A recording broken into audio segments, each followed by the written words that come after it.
Friends, कैसे हैं आप सब। उम्मीद है आप सब अच्छे होंगे। और आज मैं आपके जैसे मैंने आपसे वादा किया था कि अपने बीएससी वाले स्टूडेंट्स के लिए मैं बहुत जल्दी वीडियोस लेके आने वाला हूं। तो मैं कुछ प्रैक्टिस के लिए क्वेश्चन लेके आया हूं जो हमारे री एग्ज़ाम देने वाले बच्चे जो हैं, तो अच्छी तरह से पढ़िएगा इनको। और साथ ही साथ इसको या तो आप नोट कर लें या फिर याद होते जा रहे हैं तो अच्छी बात है। चलिए, पहला क्वेश्चन है हमारे पास कि भाई अंतरिक्ष यान में हाइड्रोजन ऑक्सीजन ईंधन सेलों का प्रयोग किया जाता है। आपको पता है जो अंतरिक्ष यान में हाइड्रोजन ईंधन यानी कि फ्यूल सेल, जिसे हम फ्यूल सेल कहते हैं, आपने 12th में पढ़ा है इसको। फ्यूल सेल होती है, फ्यूल सेल में हम हाइड्रोजन ऑक्सीजन ईंधन सेल बोलते हैं उसको। उसके अंदर क्या प्रयोग होता है? ऑक्सीजन का संभरण करते हैं? नहीं, हम हाइड्रोजन और ऑक्सीजन का यूज़ करते हैं। आप सोचिए कि हाइड्रोजन और ऑक्सीजन का यूज़ करते हुए हम क्या बना सकते हैं। तो दाब के लिए सशक्त संभरण होगा। क्या दाब को आप इकट्ठा करेंगे? नहीं होगा। जल का संभरण, यस, जल बन सकता है, इनसे जल बन सकता है आसानी से, बिल्कुल सही हो सकता है। अब है ऊष्मा तथा प्रकाश के संभरण करने के लिए, ऊष्मा तथा प्रकाश के संभरण करने के लिए नहीं होता ये, यानी कि हमारा आंसर क्या हो जाएगा? जल संभरण करने के लिए हो जाएगा।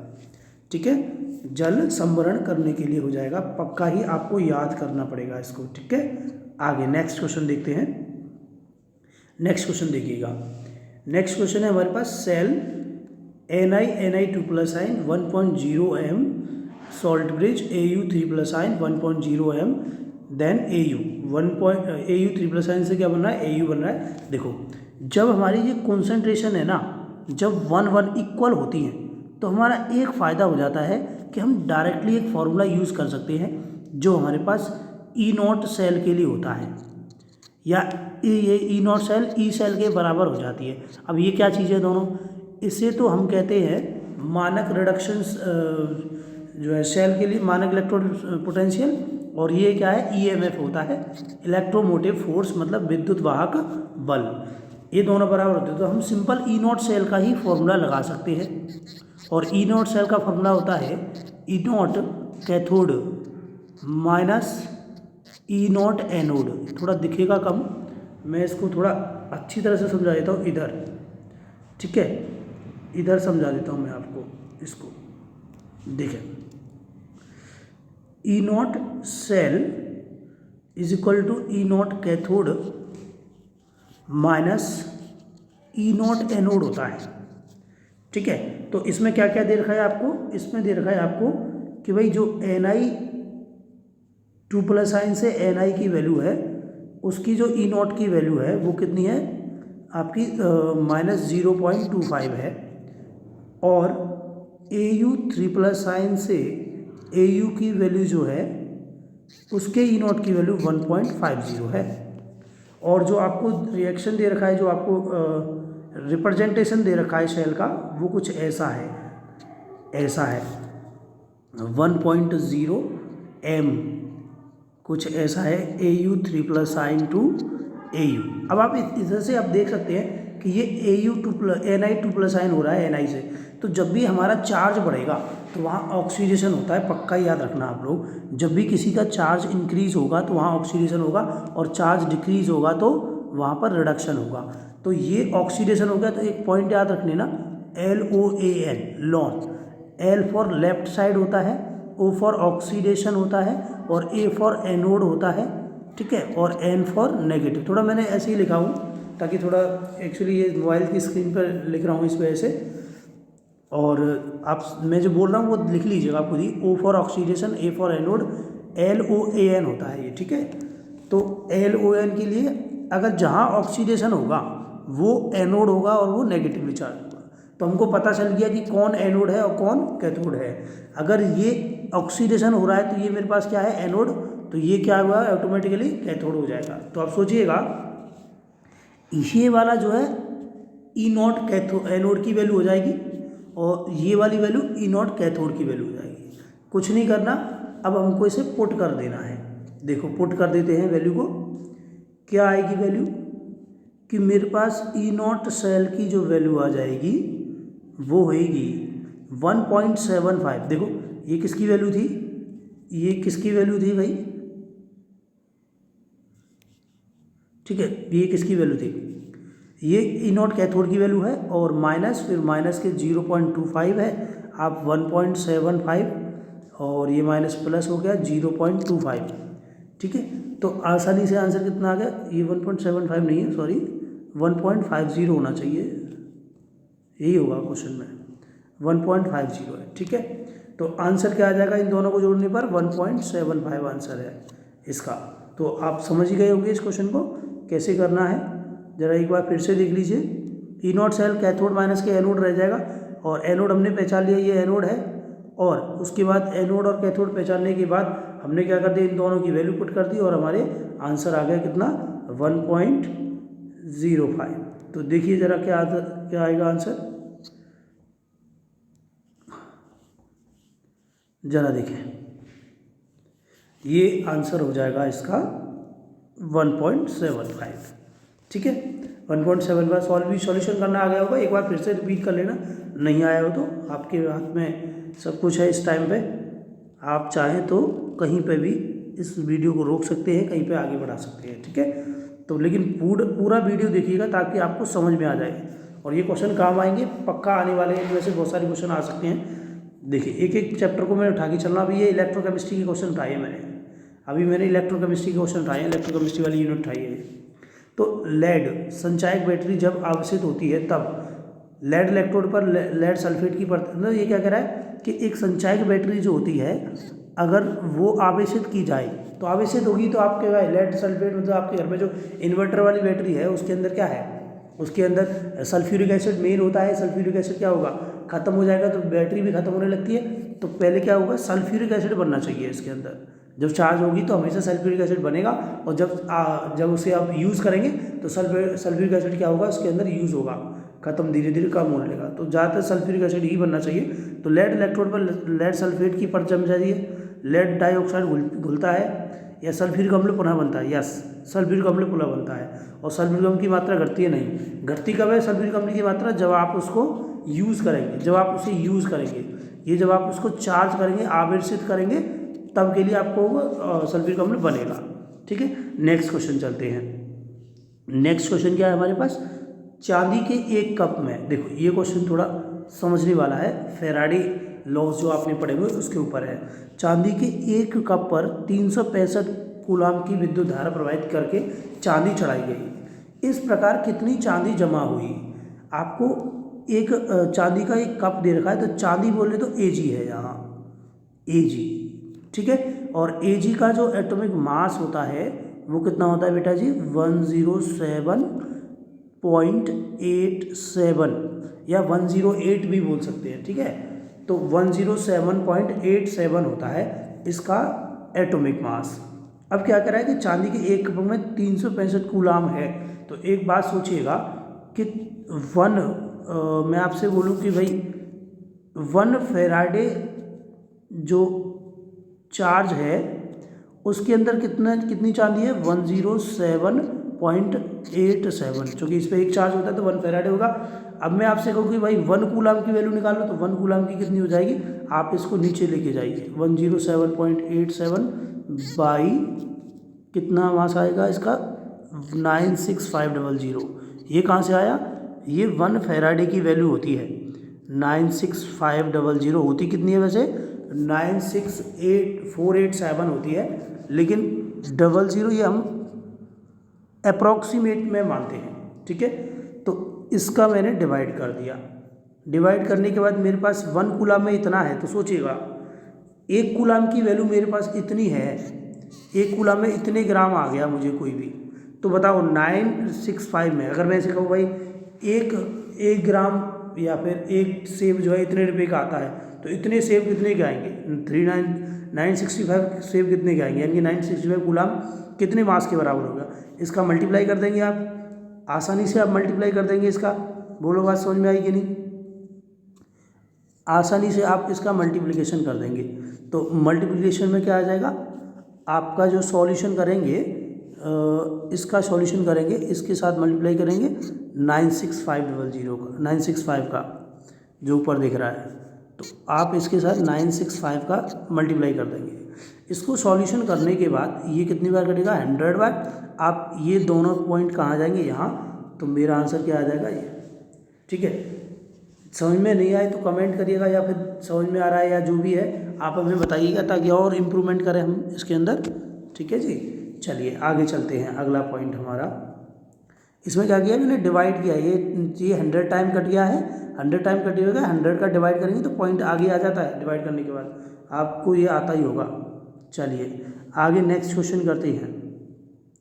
यदि किसी अर्धशैल की अभिक्रिया, यदि किसी अर्धशैल की अभिक्रिया हमारे पास कितनी है, यदि किसी अर्धशैल की अभिक्रिया A plus E electron gives A है, तो ऋणात्मक अपचायक विभव हो, तो इसका अर्थ होता है यदि किसी अभिक्रिया के अंदर जो A प्लस E है वो A बना रहा है तो ऋणात्मक अपचायक विभव आता है इसका।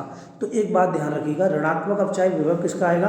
देखो जैसे मैं आपसे कहूँ कि अगर भाई किसी को कोरोना हुआ है तो कोरोना पॉजिटिव आना चाहिए, यानी कि अगर किसी का अपचयन हो रहा है तो उसके अपचायक विभव की वैल्यू कितनी आनी चाहिए, पॉजिटिव आनी चाहिए। अगर अपचायक विभव की वैल्यू नेगेटिव आ रही है तो इसका मतलब उसका अपचयन नहीं होगा, उसका क्या होगा, ऑक्सीडेशन होगा। और ऑक्सीडेशन कब होगा, ऑक्सीडेशन कब होगा उसका, ऑक्सीडेशन उसका क्या होगा, क्या कहते हैं वो जो A माइनस में चेंज होगा। जैसे A से अगर कोई A माइनस में चेंज होगा, ठीक है, तो A शीघ्रता से ऑक्सीकृत हो जाएगा। बिल्कुल A क्या हो जाएगा, आसानी से ऑक्सीकृत हो जाएगा इसके अंदर। क्लियर हो रहा है, A शीघ्रता से ऑक्सीकृत हो जाएगा। आप समझ गए होंगे, क्योंकि इसमें पूछा क्या है उसने, हमें पूछा है उसने ऋणात्मक अपचायन की बात कर रहा है। तो कभी भी ऋणात्मक अपचायक की बात करें तो ऑक्सीकरण की बात होगी। अगर पॉजिटिव की बात करें तो रिडक्शन होना चाहिए। ठीक है ना, तो आंसर क्या आएगा, A शीघ्रता से ऑक्सीकृत हो जाएगा, क्योंकि A क्या है, आसानी से ऑक्सीकृत हो रहा है उसके अंदर। समझ में आई बात, क्लियर हुआ नहीं, एक मिनट, इसके अंदर A से A नहीं होगा, इसका आंसर होना चाहिए A माइनस, क्योंकि ऑक्सीडेशन तो A माइनस का ही हुआ ना। A माइनस से अगर A बनेगा तो क्या होगा, चार्ज इंक्रीज होगा, उसका चार्ज इंक्रीज होगा तो ऑक्सीडेशन ये होगा। ठीक है, आगे चलिएगा, चलते हैं नेक्स्ट। हमारा ध्यान रखना है इसका A माइनस का ऑक्सीकरण होना चाहिए। अब है अभिक्रिया Zn से Cu2 प्लस आयन से गिव्स Cu और प्लस Zn2 प्लस आयन के लिए इसकी वैल्यू हमारे पास इतनी दे रखी है। एक मिनट से पूरा क्वेश्चन कर लेते हैं। देखें, यदि 25 डिग्री पर हमारे पास 0.1 Cu2 प्लस आयन तथा 0.1 m Zn2 प्लस आयन विलयन को प्रयोग किया जाए तो अभिक्रिया के लिए विद्युत वाहक बल का मान ज्ञात कीजिए। अगर आपको 25 डिग्री सेल्सियस पर मानक विद्युत वाहक बल का मान 1.10 वोल्ट हो, तो अब 1.10 वोल्ट है, तब अब यदि 25 डिग्री सेल्सियस ताप पर 0.1 m Cu2 प्लस आयन तथा 0.1 m Zn2 प्लस आयन विलयन को प्रयोग किए हुए तो क्या आंसर आएगा, बताइए। सिंपल सा है कि अगर ये अभिक्रिया पॉजिबल होती है तो मानक विद्युत वाहक बल का वैल्यू हमेशा कैसी आएगी, पॉजिटिव आनी चाहिए। क्योंकि अगर ये रिएक्शन देखो Zn से Zn2 प्लस आयन हो रहा है, रिएक्शन ऑक्सीडेशन होगा, इसके अंदर क्या होगा, इसके अंदर आसानी से ऑक्सीडेशन हो जाएगा और Cu2 प्लस आयन से Cu2 प्लस आयन से Cu बन जाएगा, अपचयन भी हो जाएगा।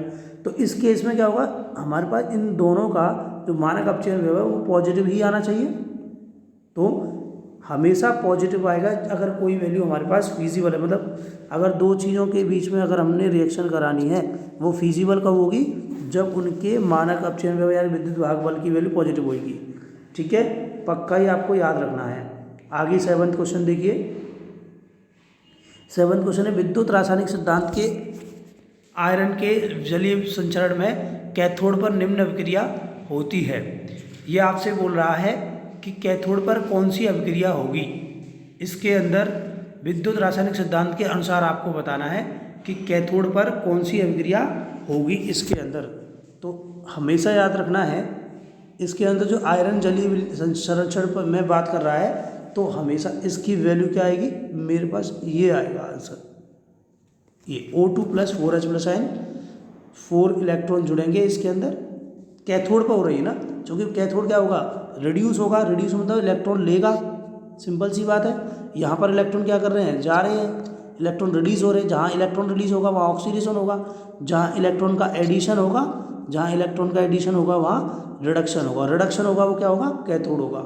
अभी मैंने बताया था कि लोन के भी अंदर क्या होता है, ऑक्सीडेशन होता है। उसके बाद नेक्स्ट क्वेश्चन की बात करते हैं हम। नेक्स्ट क्वेश्चन हमारा इधर मिलेगा। 15 क्वेश्चन उठाए मैंने भी।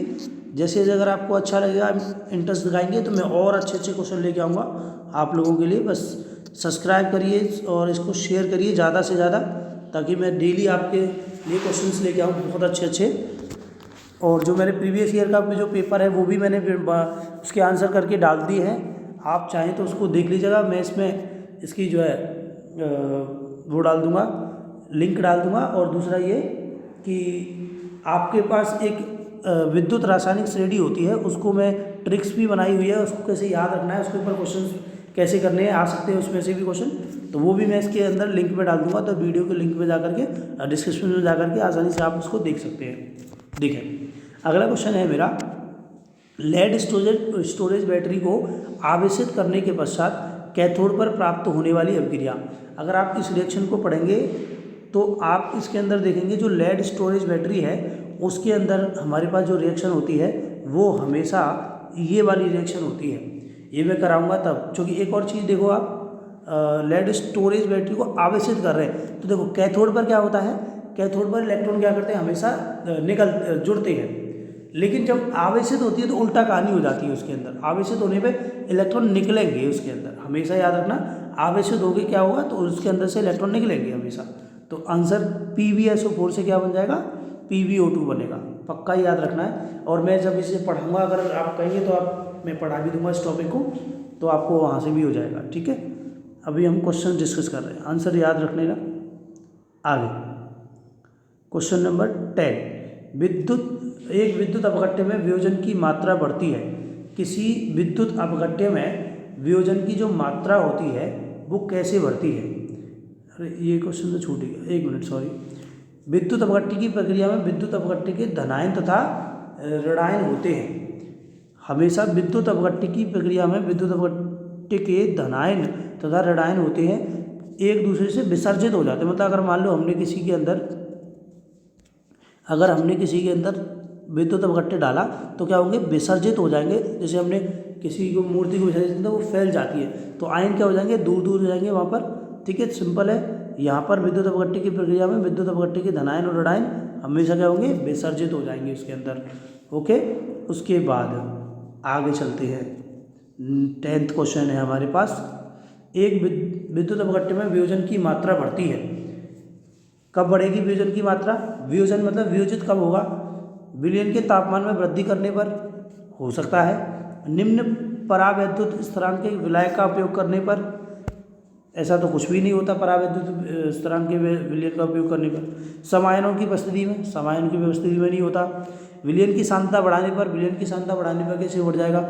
आयनाइजेशन कब होगा, जब आयन एक दूसरे से दूर जाएंगे, यानी कि उसकी काइनेटिक एनर्जी बढ़ेगी, तो तापमान वृद्धि होने पर ही हमेशा उनकी वियोजन की मात्रा बढ़ती है, जो कि वो दूर दूर हो जाएंगे, आयनाइज हो जाएंगे। ठीक है, इसका मतलब क्या आएगा, काइनेटिक एनर्जी इंक्रीज हो जाएगी, तो विलयन के तापमान में वृद्धि करने पर हमेशा वियोजन की मात्रा बढ़ती है, याद रखना। आगे नेक्स्ट क्वेश्चन है हमारे पास, 298 केल्विन तथा 1 वायुमंडलीय दाब पर SHE इलेक्ट्रोड। हमेशा याद रखो भाई, ये तो पक्का याद रख लो, SHE का इलेक्ट्रोड पोटेंशियल क्या होता है, हमेशा 0 0 0 होता है। पक्का याद रख लेना, 0 होता है इलेक्ट्रोड पोटेंशियल। ठीक है, हाइड्रोजन का तो 0 ही होगा पक्का। उसके बाद नेक्स्ट क्वेश्चन है हमारे पास, 12th क्वेश्चन है, 2 इलेक्ट्रोड A+ और A और B+ और B+ से B के मानक इलेक्ट्रोड विभव आपको ये दे रखे हैं, एक 0.5 है, एक 0.75 वोल्ट है। तो सेल A+ से और B+, देखो दोनों की कॉन्सेंट्रेशन कैसी हो गई, इक्वल हो गई। यहाँ पर A+ से A हो गया, B+ से B हो गया। अब सिंपली आप इसको कुछ नहीं करना, हमें तो सॉल्व करके देखना है, हमें तो आंसर सही करना है। तो आप इन दोनों को क्या करेंगे, E0 सेल और E0 कैथोड मान लेंगे। देखो A+ से A हो रहा है, रिडक्शन हो रहा है, B+ से B हो रहा है। अच्छा, इसमें थोड़ा सा ध्यान देना पड़ेगा आपको।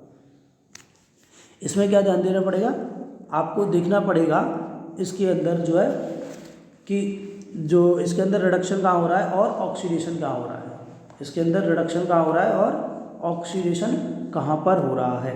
तो सिंपल सी बात है कि हमारे पास जो है एक और इस तरह से याद कर लें हम, E naught cell is equal to E naught reduction वाला और ई नॉट उसका वाला हमारे पास। तो इसके अंदर हम वैल्यू आसानी से रख सकते हैं। मेरे पास जो इसकी वैल्यू आ जाएगी वो 0.75 माइनस के 0.5 हो जाएगा, इक्वल हो जाएगा कितना, मेरे पास आंसर आ जाएगा इसका जो घटाने के बाद 0.25 वोल्ट। अब क्यों आया, ये क्यों होना चाहिए भाई, देखो अगर मैं करूँ कि भाई मानक इलेक्ट्रोड विभव का मान इतना और इतना है, ये कम है, जो वैल्यू कम है वो क्या होगी, एनोड का कार्य करेगी, क्योंकि यहाँ ऑक्सीडेशन जा रहा होगा, रिडक्शन कम हो रहा होगा। क्योंकि जो ई नॉट की वैल्यू लेते हैं ना वो हम मानक अपचयन विभव के रूप में लेते हैं। तो जब इसकी वैल्यू कम आ रही है इसका मतलब क्या है, इसका ऑक्सीडेशन जो हो रहा होगा वो ज़्यादा हो रहा होगा, रिडक्शन कम हो रहा होगा। इसकी वैल्यू रिडक्शन की वैल्यू ज़्यादा आ रही है, इसका मतलब इसका रिडक्शन ज़्यादा हो रहा होगा। तो आप समझ जाएंगे कि ये क्या बन गया हमारे पास, ये तो मेरे पास कैथोड बन जाएगा और ये एनोड बन जाएगा। यानी कि इसको हम कैथोड बोल देंगे रिड्यूशन वाले का, और ये ऑक्सीडेशन वाले को हम क्या बोलेंगे, एनोड बोल देंगे। ठीक है, तो आसानी से आप वैल्यू निकाल पाएंगे। कितना आ गया मेरे पास 0.25। चले नेक्स्ट क्वेश्चन। नेक्स्ट क्वेश्चन है हमारे पास, नर समीकरण को सही निरूपण कीजिए। नर समीकरण क्या होता है हमारे पास, हमेशा याद कर लीजिए इस बात को। तो ई नॉट, कोई भी ई नॉट की वैल्यू हो, मेरे पास ये रिडक्शन कोई सेल दे रखी हो, तब उस केस में मेरे पास जो आंसर होगा, इधर देखो EMN प्लस साइन से E naught plus 0.0591 log MN plus sign. तो हमारे पास जो इसका आंसर, फिर उसके बाद देखो अगला माइनस आ गया, यहाँ MN प्लस आता है, तो इसकी वैल्यू हमेशा ये आएगी ऑलवेज। ठीक है, अगर मान लो 1/n में आएगा तो 1/n में आएगा तो यहाँ पर माइनस आएगा। अगर यहाँ पॉजिटिव है तो ऊपर m आना चाहिए, ध्यान रखना। अगर 1/m में लिया जाएगा 1/m प्लस में MN प्लस में, तो यहाँ माइनस आएगा। अगर ऊपर होगा तो यहाँ पर पॉजिटिव होगा। ये याद रखना है। ये वाला नर्स इक्वेशन आप अपनी बुक से भी लिख सकते हैं, याद कर लीजिए शॉर्टकट, या मैं शॉर्ट नोट मैं करवा दूँगा आपको आगे। ठीक है, आगे चलते हैं। विलयन की चालकता किसके समानुपाती होती है। हमेशा विलयन की चालकता ऑलवेज याद रखनी है, आयनों की संख्या के समानुपाती होती है। विलयन की चालकता हमेशा आयनों की संख्या के समानुपाती होती है। विद्युत अपघट्य चालन तथा धात्विक चालन के मध्य विभेद होता है, क्योंकि विद्युत अपघट्य चालन में क्या होता है, ताप वृद्धि के साथ साथ प्रतिरोध बढ़ता है।